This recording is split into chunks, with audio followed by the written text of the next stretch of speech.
আজকে গেছিলাম চিনির কাছে। আর চিনির শরীরটা ভীষণ খারাপ। কদিন আগে ওর সিঁড়ি থেকে পড়ে মাথা ফেটেছে। তাই ওকে আজকে দেখতেও গেছিলাম। আর তার সাথে ও অনেকদিন ধরেই বলছিল যে বাড়িতে বানানো ফ্রাইড রাইস খাবে।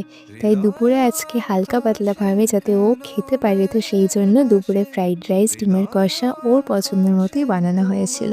তারপরে আমরাও সেটা দিয়ে দুপুরে লাঞ্চ করে নিয়েছিলাম। তারপরে ঘুম থেকে উঠে বিকেল বিকেল মা এখানে রসগোল্লা গরম করে নিচ্ছিল, গুড়ের রসগোল্লা। তারপর আমি চলে গেছিলাম রান্নাঘরে, কারণ আজকে মহারানীর আরও একটা আবদার ছিল যে ও আমার হাতের মাংসের ঝোল আর মায়ের হাতের জিরা রাইস খাবে। তাই আমি এখানে মাংস বানানোর সাথে সাথে তোমাদেরকেও আমার মাংস বানানোর রেসিপিটাও শেয়ার করে দিলাম। যথারীতি খুব সিম্পলভাবে আমি অল্প স্বল্প মশলা দিয়ে, যেটুকু না দিলেই নয় সেইটুকু দিয়ে আমি মাংসটাকে প্রিপারেশন করেছিলাম, যেহেতু ও খাবে আর ওর একদম এখন মশলাপাতি ঝাল টাল খাওয়া সব বারণ।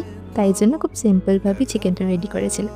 আর এদিকে তোমাদের সাথে কথা বলতে বলতে আমারও মাংস পুরোপুরি রেডি, আর মায়েরও এদিকে জিরা রাইস অলমোস্ট রেডি হয়ে গেছে। দেন বাড়ির সবাই মিলে আমরা এখানে একটা মুভি দেখছিলাম। তোমরা কি এনিহাও গেস করতে পারছো যে কোন মুভিটা আমরা দেখছিলাম? করতে পারলে কিন্তু কমেন্ট আমাকে অবশ্যই জানিও। এদিকে খেতে বসার সময় চিনি রানীর ভীষণ রাগ উঠে যায়। তারপরে যখন শোনে যে আমরা বাড়ি চলে আসছি, তখন তো ওরা রাগের কোনো সীমাই ছিল না, আরো বেশি রেগে গেছিল।